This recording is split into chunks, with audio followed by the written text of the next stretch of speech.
Good morning class. आज हम देखेंगे पाश्चर का एक्सपेरिमेंट, जिसमें क्या किया था। पाश्चर ने स्वतः जनन के बारे में अपना सिद्धांत दिया था और बताया था कि किस तरीके से इसमें जीव वृद्धि करते हैं। तो देखो, उन्होंने अपने एक्सपेरिमेंट में क्या किया था, दो फ्लास्क लिए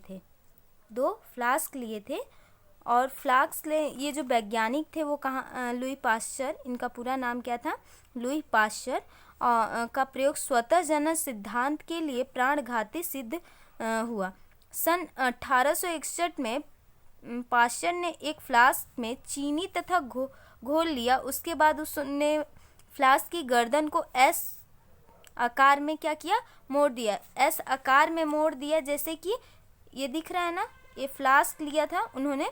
फ्लास्क लेने के बाद क्या किया, उसकी जो ऊपर की नली थी उसको किस तरीके से एस आकार में मोड़ दिया, जैसे कि ये लग रहा था कि हंस का गर्दन के समान था। ठीक है, देखो गर्दन के समान कर दिया और इसमें क्या किया, ईस्ट के घोलों को डाल दिया।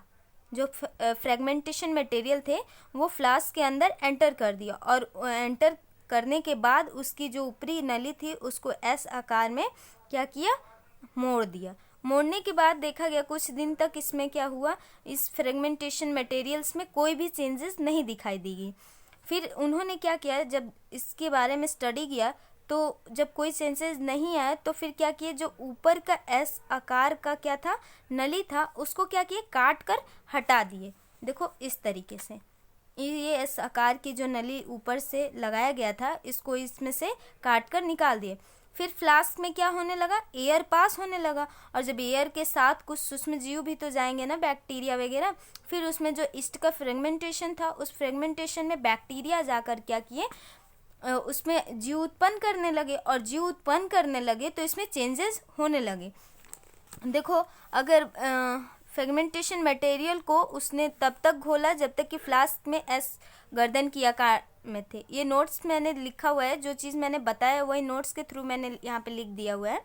फिर देखो, जब उत्पन्न जीव जो थे इनका मिश्रण दिया है, तो लुई पाश्चर ने अपने प्रयोगों में पुरानी भ्रांतियों को पूर्णतः दूर किया। कि पाश्चर के प्रयोगों में यह मत स्पष्ट कर दिया कि पृथ्वी पर कोई भी परिस्थिति हो आज भी विद्यमान है, उसमें स्वतः जनन द्वारा जीव की उत्पत्ति संभव नहीं है। वह असंभव ही है, क्योंकि जीव खुद से मल्टीप्लाई नहीं कर सकता है। उनमें स्वतः जनन की प्रक्रिया जो है वो सही नहीं है। ठीक है, और जो जीव क्या होते हैं, जीवों के द्वारा ही उत्पन्न होते हैं। देखो, जैसे कि इसमें हम लोगों ने क्या किया था, इस फ्लास्क को एस आकार की तरह नली बनाया था, तो इसमें क्या हो रहे थे, वायु उतने आसानी से जा नहीं रहे थे और ये वाष्पित होकर यहीं तक रह के अवरोध उत्पन्न करके खत्म हो जा रहे थे। ठीक है, और जब यहाँ पर क्या किए, एस आकार को हम लोगों ने हटा दिया तो एयर क्या होने लगा, पास होने लगा, और एयर के पास होने के साथ बैक्टीरिया, माइक्रो ऑर्गेनिज्म भी अंदर एंटर हो गए, और जब अंदर एंटर हुए तो इनमें क्या हुए, जीव की उत्पत्ति होने लगी। ठीक है, तो उत्पत्ति इनमें किसके द्वारा हुआ, जीवों के द्वारा हुआ ना। ये जीव अगर स्वतः जनन करते तो यहाँ पे भी कर सकते थे, बट ऐसा यहाँ पर नहीं हुआ। क्यों, क्योंकि यहाँ पर जो वायु थी वो आसानी से इसमें पास हो ही नहीं पा रही थी, अवरोध यहाँ पे उत्पन्न हो जा रहा था, जिसके कारण से वायु इसमें एंटर नहीं कर पा रही थी। और इसमें क्या हो रहा था, एयर को जब एस आकार को हटाया गया, जो नली ट्यूब लाइक स्ट्रक्चर्स बनी हुई थी उनको हटा दिए, तो यहाँ पे फ्लास्क में डायरेक्टली एयर क्या होने लगा, पास होने लगा। ठीक है, तो ये अंदर जाकर एयर में जो माइक्रो ऑर्गेनिज्म प्रेजेंट थे वो क्या किए, इसमें बैक्टीरिया क्या किए, न्यू माइक्रो ऑर्गेनिज्म या न्यू जीव की उत्पत्ति कर दिए। ठीक है,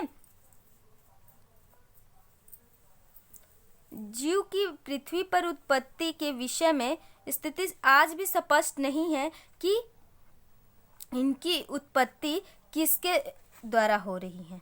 ठीक है, मगर हम ये कह सकते हैं कि जीव की उत्पत्ति जीवों के द्वारा ही होती है, न कि स्वतः जनन की प्रोसेस के द्वारा होती है। अगर स्वतः जनन की होती तो इस फ्लास्क में भी क्या होता, कुछ चेंजेस हुआ रहता। इनके फ्रेगमेंटेशन मटेरियल्स में कोई भी चेंजेस नहीं आए, जब एयर पास हुआ तो इसमें चेंजेस होने लगे।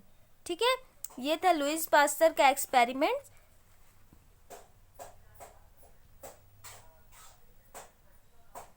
Thank you class.